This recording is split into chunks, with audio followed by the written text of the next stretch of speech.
Good afternoon and welcome to another GM Tips. This is GM Rick here with my new web camera. Gotta love it. It's not a new one, it's just an old Logitech, but it works quite well.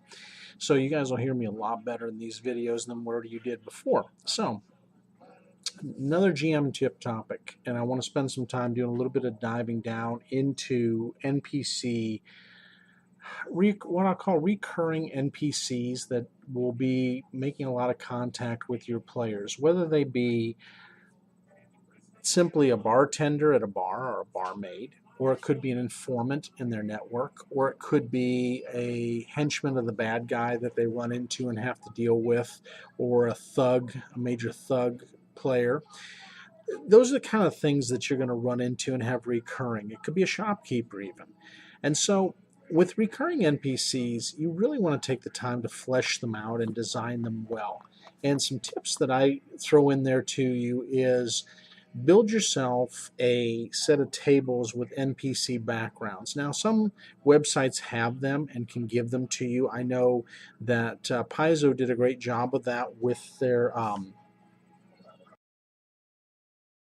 they've done a great job with the tables, and really you could probably use these. They're in pages 94 to all the way up to about 100. And what they do is they give you tables on the backgrounds of the NPCs, goals that that particular NPC may have in life, physical characteristics, personality characteristics that stand out, occupations. So you can build up the occupations to populate a town or a spaceport or a major city and metropolis like I don't know, pick a metropolis and Mutants and Masterminds. You can do that. What kind of secrets do they have? See, this can make it spice it really interesting to give them secrets. And especially if you're going to do an intrigue-based campaign where you're going to be using the tet-for-tet type of verbal back and forths and the psychological things, this is where this comes in really handy. Any rewards for a heroic or non-heroic deed? So something that you guys do as heroes or anti-heroes, you can give them special boons or deeds that they can give your players, making it even more fun to get to know these NPCs. And then, other type of things like random name generators. So all those things can come into play. And again, you don't want to take all the fun of your designing out of it necessarily. What you do want to do is you want to basically build some extra background into them. Sorry, Mini GM likes to interrupt, and that's the one thing that you're going to find on any of my casts. You're going to hear Mini GM from time to time, and she's adorable at 5, but kind of interesting. So you want to flesh these out, and that means you may even do an NPC character sheet for them, and you may do some things with them, and you may write up some story backgrounds. I always keep those in a notebook, maybe in some plastic sheets, so it keeps them really nice, and I can make updates to them. Or you can do them in Hero Lab and print them out from there. That gives you a little bit more depth, and it'll give you a lot of the calculation of their different feats and things, skill sets.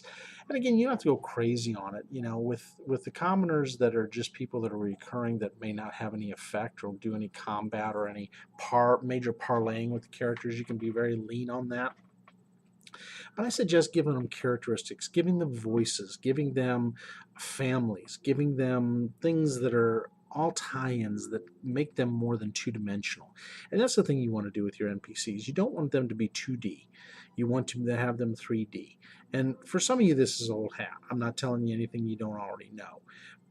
But even having little Machiavellian type of things going on. And that's another thing I would present in there. What is their Machiavellian things going on in their background? Are they trying to vie for something in the town? Or the spaceport? Are they trying to get maybe a favored trade status if they're a merchant? Or are they trying to get favored status of dropping off their supplies if they're a spaceport runner or maybe a drug runner for the spaceport? if they're in the city, so maybe they have their little criminal empire, or they have an empire they're trying to build within that city's boundaries. So maybe they're trying to become a favored status politician or an alderman or something along those lines. What you really want to do is you want to build up where their goals are, where do their real interests lie, and that can play into your party. And it's just some interesting main adventure and side adventure, when especially when, like, you're using what Evil Squeegee calls about that main question, the dramatic question that brings the party into a story.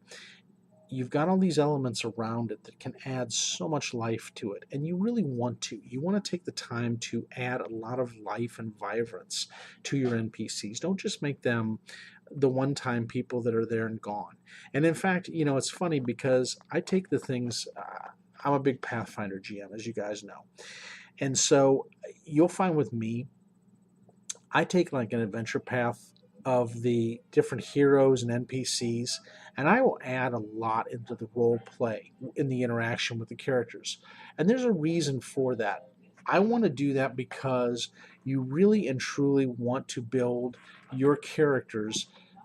These NPCs are almost like your characters in a sense. They're not, because they're just piece part for the campaign.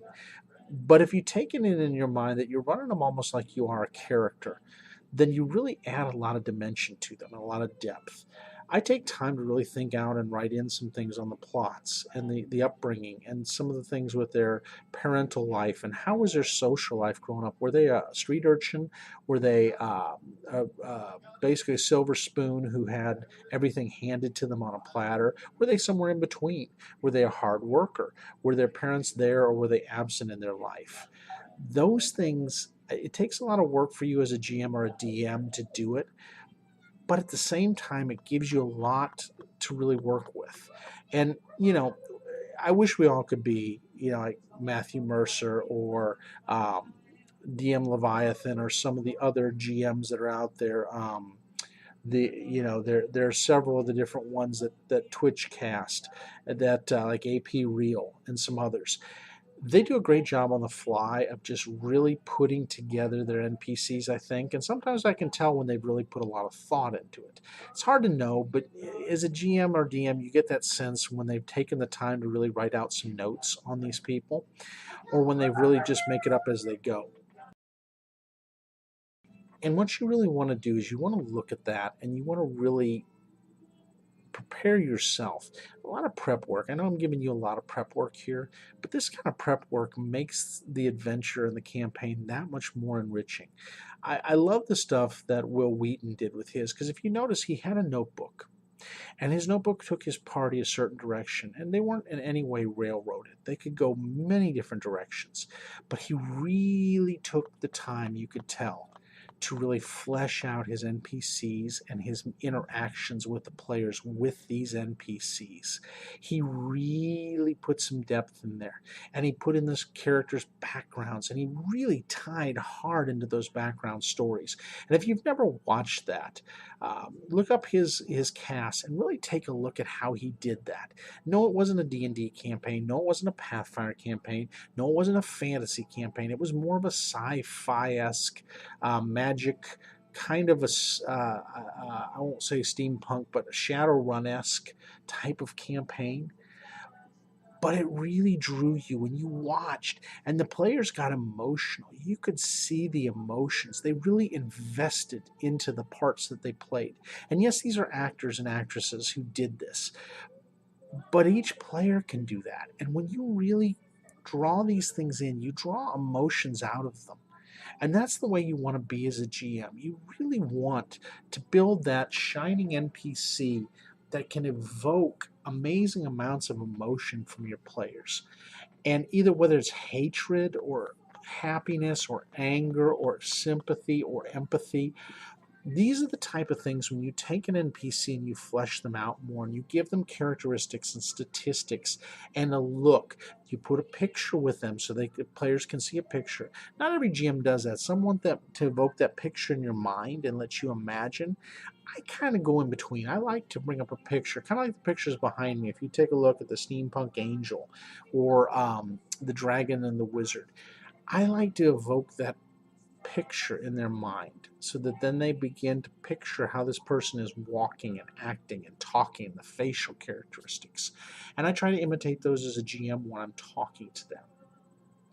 So, for instance, like APReal, the evil witch that they run into in my campaign, my Pathfinder campaign, APReal would sit back and I would do this. And he'd be like, so, you've come into the realm and you came through the portal.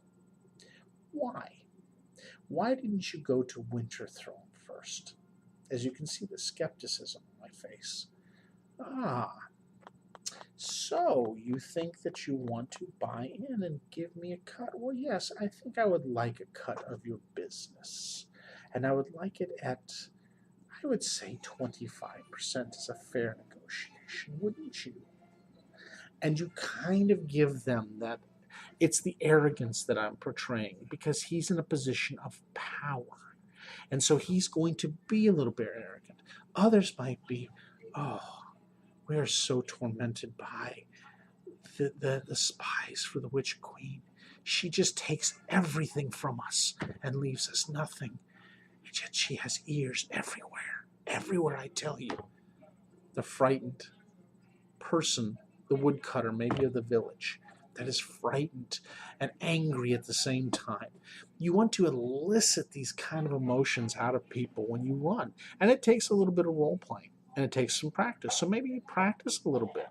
I will run things and people will roll their eyes at me. I talk out loud and many GM hears me talking out loud as I run through my thoughts, and so does my fiance. She's like, who are you talking to? I'm running through the part. I am becoming the actor in the role of that NPC so that I don't have to ad-lib everything. And so I'm really thinking through these things. And that's kind of the thing you really want to do. You want to not elicit just momentary things because you just respond at the moment. Give depth.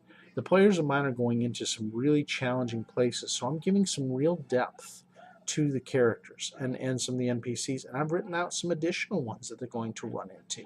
And that's the great part about it, is you can add other color commentated characters and NPCs that maybe weren't originally written in if you're not doing a homebrew, if you're doing one of the pre-mades, or even if you're doing a homebrew, maybe the next week you think, I want to add a few people because that would make that just over the top here. And that's the kind of thing you do. And constantly keep them in a place that it's easy to page through and get to them. Because you want to make this so fluid. And that's the real fun thing, is fluidly transitioning from one NPC to another. And that's where the practice comes in. And I always recommend practicing a little bit of their voice and how you want to sound. Go into a mirror and watch your inflections of your voice come out and how you mouth it, and also look at your expressions, because your expressions are going to become their expressions on this. So just keep that in mind. So I would call this taking the time to really do that. And then you also want to really equip them out. So clothing they wear, type of jewelry, or maybe holy symbols. You really want to give some distinctiveness, rings on their fingers. I love a show today I was watching today called White Collar. I don't know if any of you guys have seen that on USA. There's a picture of Neil in the very beginning, in the first pilot episode, and there's a picture of his fiance who's departed. She's broken it off with him, which is no surprise telling you this. You'll know it from the very beginning. But the picture shows something distinctive that person near her is wearing that is reaching out towards her. And you'll notice that. And that was the telltale thing that let Neil know who it was. Don't forget to elicit certain things because, for instance, if your NPC is a shapeshifter, maybe the characters don't know that they're a shapeshifter until they see the ring or signet necklace around their neck. And then they begin to put two and two together because they see this thing that elicits such a major recognition point for them with that NPC. So don't be afraid to give them things that are recognizable, that even if the PC or the NPC has an alter ego or some off hours, really, syndicated type of thing. There's a tattoo or something on them or some sort of marking or some sort of thing they're wearing that you elicit a path to them. And maybe even by looking at it, the players take note and go, why are they wearing that signet pendant? What does it mean, I wonder?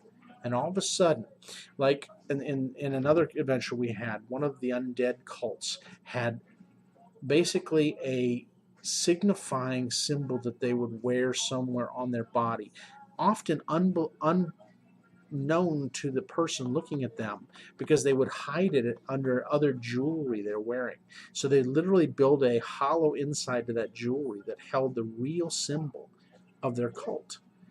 And so they showed their outward obedience to their deity, but yet you would never know. So just know that. And sorry, got to get Mini GM off the table. But I hope you guys really do bear through my podcast or my cast sometimes, because I wish it was as professional as others, but I'm just a simple person like the rest of you.